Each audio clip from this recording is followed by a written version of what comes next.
مفتی صاحب اسلام میں بیوی کے حقوق کیا ہیں؟ برائے مہربانی مختصر وضاحت کریں۔ پہلا حق یہ ہے کہ اس کو کے لیے مناسب گھر کا انتظام کرے۔ سمجھتے ہو؟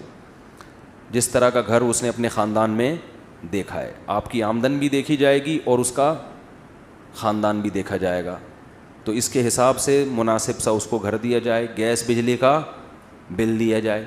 اگر وہ ایسے خاندان میں ہے کہ ان خاندان میں ایئر کنڈیشن کے بغیر رہنے کا رواج نہیں ہے، تو آپ کو ایئر کنڈیشن کا انتظام بھی بولتے کیوں نہیں کرنا پڑے گا، کیونکہ قرآن کہہ رہا ہے عاشروہن بالمعروف، تو ہر ایک کا عرف دوسرے سے مختلف۔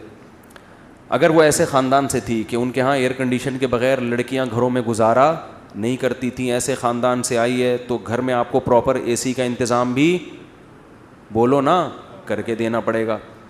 اگر وہ ایسے خاندان سے آئی ہے کہ جس خاندان میں لڑکیاں گھروں کے کام خود نہیں کرتی بلکہ نوکر رکھے ہوئے ہوتے ہیں، بعض بڑے مالدار لوگ ہوتے ہیں ان کے ہاں لڑکیوں کا کام سوائے میک اپ اور بیوٹی پارلر کے کچھ بھی نہیں ہوتا، وہاں سارے کام کس نے سنبھالے ہوئے ہوتے ہیں؟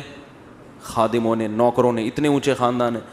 تو پھر آپ کو اس کے لیے ملازم کا انتظام بھی، آپ اپنے حقوق اپنی، اب منہ سے آواز نہیں نکل رہی، شادیوں پہ بیان کرتا ہوں سارے نعرے لگا۔ میں پشاور میں تھا، ایک نے نعرہ لگایا مفتی طارق مسعود زندہ باد، دوسرے نے کہا 4 شادیاں زندہ باد۔ مجھے بڑی ہنسی آئی، میں نے کہا الحمدللہ ان کے دماغ میں 4 شادیاں گھول کے ہم نے پلا دی ہیں، بس یہی بہت بڑا مقصد حاصل ہو گیا، ان کو کھوپڑی میں بیٹھ گئی یہ بات۔ نعرے لگ رہے ہیں بھائی اب تو آپ لوگ نہ لگائیں برائے مہربانی بھائی، ویڈیو نہ بنائیں، ٹھیک ہے؟ اچھا خیر، تو کیا تھا؟ تو اگر وہ ایئر کنڈیشن میں رہنے کی عادت ہے اس کو، تو آپ کو اے سی کا انتظام کر کے دینا پڑے گا۔ اگر نہیں عادت ان کے گھر میں نہیں ہے تو پھر ضروری بھی نہیں، آپ پہ بھی لازم نہیں ہے۔ اگر ان کے گھر میں ملازم کام کیا کرتے تھے تو آپ کو ملازم کا انتظام کر کے دینا پڑے گا۔ اگر ان کے گھر میں رواج یہ تھا، اتنی اونچی فیملی ہے کہ بیویاں شوہروں کے لیے کھانا بولو نہیں پکاتی، بلکہ شوہر کے لیے بھی ملازم اور بیگم کے لیے بھی باہر سے، یہ سسٹم تھا، تو پھر آپ بھی اس سے کھانا بولتے کیوں نہیں پکوا۔ لیکن نارملی ایسا ہوتا نہیں ہے، نارملی درمیانے درجے کے جو خاندان ہوتے ہیں اس میں یہی ہوتا ہے کہ لڑکیاں گھروں کے کام کرتی ہیں، تو اس خاندان سے آئی ہے تو اس کو آپ کی خدمت بھی کرنی پڑے گی۔ سمجھتے ہو کہ نہیں سمجھتے؟ تو عاشروہن بالمعروف میں کیا دیکھا جائے گا؟ عرف کو، کہ اس لڑکی کے خاندان میں عرف کیا ہے۔ تو اسی وجہ سے کہتے ہیں کہ جب آپ شادی کرو تو تھوڑا سا اپنی حیثیت سے کم لوگوں میں کیا کرو، تاکہ آپ پر جو حقوق کا برڈن آئے وہ آپ آسانی سے ادا کر سکو۔ جب رشتہ لینے کے لیے جاتے ہیں تو دکان پکوڑوں کی ہوتی ہے، باتیں وہاں بیٹھ کے کروڑوں کی کر رہے ہوتے ہیں تاکہ ہائی پروفائل رشتہ ملے، یہ نہیں پتا ہوتا کہ اس کو افورڈ کرنا غریب آدمی کا کام نہیں ہے۔ تو جتنی چادر ہے نا اتنی چادر دیکھ کے پاؤں پھیلاؤ۔ سمجھتے ہو کہ نہیں سمجھتے؟ تو خلاصہ یہ کہ اس کو گھر پرووائڈ کرنا، گیس بجلی کا بل دینا، یہ کس کی ذمہ داری ہے؟ آپ کی۔ اگر آپ نے اس کو الگ کمرہ دیا، پھر بھی ساس اور نند کی بے جا مداخلت ہے۔ ایک مداخلت بے جا نہیں ہوتی، جائز مداخلت ہوتی ہے، ایک ہے بے جا۔ بے جا کا کیا مطلب ہے؟ جب چاہیں دیور صاحب آ کے کمرہ کھول کے اندر جھانک لیتے ہیں، بیگم بھابھی کیا کر رہی ہے، اس کا اپنا کوئی سیپریٹ کوئی لاکر ہی نہیں ہے، اس کا کوئی اپنی چیزیں رکھنے کا انتظام ہی نہیں ہے۔ جب چاہیں ساس خامخواہ میں، کبھی کبھار تو ہوتا ہے لیکن ہر وقت ہی اس کو کوئی اپنی پرائیویسی نہیں ہے، تو پھر مرد پر لازم ہے کہ اس کو اپنے والدین سے الگ گھر لے کر دے۔ سمجھتے ہو؟ بعض خاندانوں میں ایسا رواج ہے کہ دیور صاحب جب چاہیں منہ اٹھا کے آ جاتے ہیں، وہ جس حالت میں بیٹھی ہوئی ہے اس کو شرم آتی ہے، سسر صاحب گھس آتے ہیں۔ بھائی بیٹی بھی جب جوان ہو جائے تو باپ ایسے داخل نہیں ہوتا بیٹی کے کمرے میں، تھوڑا سا نوک کرتا ہے، اس کو سمٹنے کا موقع دیتا ہے، انہوں گھسے چلے آ رہے ہیں، وہ کس حال میں بیٹھی ہوئی ہے، نہیں جی ہمارا گھر ہے۔ اس قسم کی انٹرفیئرنس اگر ہو رہی ہو تو یہ عورت پہ ظلم ہے۔ سمجھتے ہو؟ تو ایسی صورت میں اس لڑکی کے لیے آپ کو اپنے والدین اور رشتہ داروں سے الگ گھر لے کر دینا بول لو نا, واجب ہے, کیونکہ اس پہ ظلم ہو رہا ہے ایک نوعیت.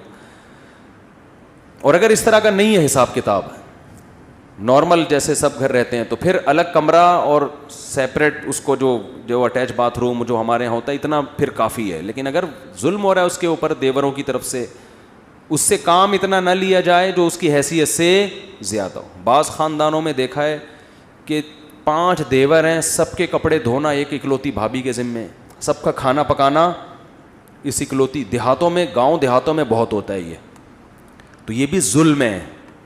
سمجھتے ہو کہ نہیں سمجھتے ہو؟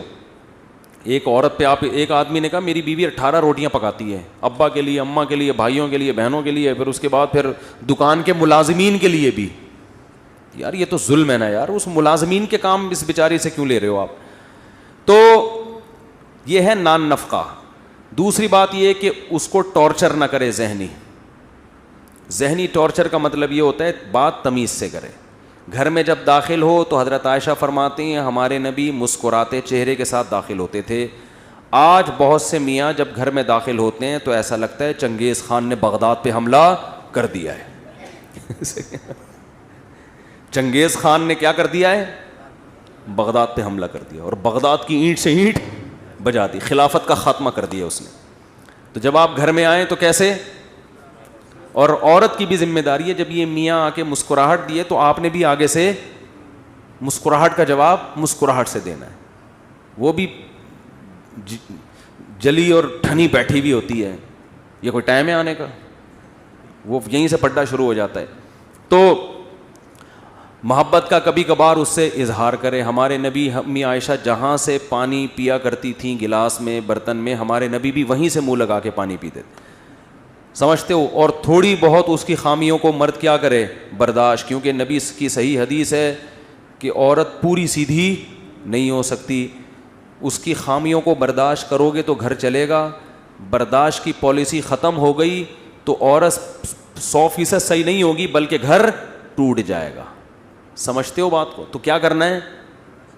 ایک حد ہے, ایسا نہیں کہ وہ بیچ کے کھا گئی آپ کو, بینک میں رکھوا دیا کہ یہ قسطوں پہ گاڑی چاہیے, رہن کے طور پر میرا میاں رکھا ہوا ہے آپ نے. ٹھیک ہے نا؟ تو یہ پراپر, یعنی کبھی کبھار محبت کا اظہار کرے, اس سے تمیز سے بات کرے. گھر میں گدھوں کی طرح چیخے بولتے کیوں نہیں. ایک آخری بات میں اہم کر دوں, اگر اس میں کوئی عیب ہے تنزیہ لہجے میں اس کی اصلاح نہ کرے. یہ بہت بڑا فالٹ ہے آج کل مارکیٹ میں. مثال کے طور پر کھانا نہیں پکانا آتا تو اس کا طریقہ یہ ہے کہ تم نے کھانا بہت اچھا بنایا ہے, تھوڑا سا یوٹیوب پہ سرچ کرو اور اچھا بنا سکتی ہو. آئی بس. لیکن ہوتا کیا ہے, تمہارے ماں باپ نے کھانا پکانا نہیں سکھایا تمہیں, یہ کیا بنا کے لے آئی. اور سانسیں یہ کام ماشاء اللہ, سوائے ان سانسوں کے جو میرا بیان نہیں سن رہی, سوری, جو میرا بیان سن رہی ہیں, الٹا ہو گیا, جو سانسیں میرا بیان سن رہی ہیں ان کے علاوہ جتنی سانسیں ہیں, جب وہ بہو میں کوئی عیب بیان کرتی ہیں تو طنز کا عنصر اس میں زیادہ. مثال کے طور پر کھانا نہیں, کدو صحیح نہیں گلے, تو وہ یہ نہیں کہیں گی کہ بیٹا یہ بہت اچھا کھانا ہے, تھوڑا سا اگر ٹیمپریچر زیادہ کر لیتی یا تھوڑا ٹائم اور رکھتی تو یہ اور اچھا بن جاتا. یہ اسٹائل, وہ ساس کیسی جس کا اسٹائل یہ ہو, وہ پھر ساس نہیں ہے. اس کا اسٹائل یہ ہوتا ہے لگتا ہے تمہارے ماں باپ نے تمہیں کدو پکانا بھی نہیں, اب یہ بھی ہمیں ہی کرنا پڑے گا. وہ جل بھن کے نا اس کے دھواں نکلنا شروع ہو جاتا ہے بہو کے. یہاں سے اختلافات کا آغاز شروع. تو وہ بیچاری شریف شرفا ہوگی تو چپ رہے گی, اور اگر پڑھی لکھی ہے, کانفیڈنس ہے اس میں, تو ساس کو بھی اینٹ کا جواب پتھر سے کریں. اچھا تمہاری ماں نے سکھا دیا ہوگا, ہم تو بے وقوف ہیں, ہمیں تو کچھ بھی نہیں آتا. یہی کہے گی, ہاں تمہاری ماں نے تمہیں بہت کچھ سکھایا, ہم تو کیا ہیں, بے وقوف ہیں. یہ پھر اٹھا کے پلیٹ پھینکے گی, خود ہی پکاؤ, آئندہ میں نہیں پکا رہی, جاؤ. وہ جو مکھنچو ہے نا, جس نے میرے بیان سن کے شادی کی تھی, جب وہ شام کو گھر میں آئے گا تو کدو تو ویسے ہی نہیں گلے ہیں, وہ کھانا بھول جائے گا. پھر اماں سے پوچھے گا, ماں بتائے گی یہ اس نے مجھے بدتمیزی کی ہے, مجھے میری ماں کا تانا دیا ہے اس کو. اول ایک تو غلطی کی, کدو نہیں صحیح پکائے, گلائے نہیں, اوپر سے سوری کرنے کے بجائے کیا کر رہی ہے, پلیٹیں اٹھا اٹھا کے پھینک رہی ہے. وہ غیرت میں آئے گا, میری ماں جس نے مجھے جنا, جس نے مجھے دودھ پلایا ہے, جس کے مجھ پر احسانات, اور یہ آج جمعہ 8 دن نہیں ہوئی, یہ چاہتی ہے کہ میری ماں سے بدسلوکی کرے. یہ پہلے ہی چنگیز خان بن کے آیا تھا, اب یہ ہلاکو خان کو بھی ساتھ لے کے بیوی کے کمرے پہ اٹیک کرے گا. یہ کیا پڑا ہوا ہے دیواروں کے اوپر, یہ کیا ہے, یہ تماشا بنایا ہوا ہے. وہ یہ دیکھے گی کہ ایک تو میری ساس نے پہلے طنز کیا, اوپر سے میرے شوہر کو بھی میرے خلاف ورغلا رہی ہے, تو وہ دلائل کی دنیا میں جواب نہیں دے گی, وہ اپنی ساس کی کیا ہو جائے گی, دشمن. ابھی اس نے کدو کی پلیٹ پھینکی تھی, پورا پریشر کوکر اٹھا کے شوہر کے سر پہ جا کے پھوڑ دے گی.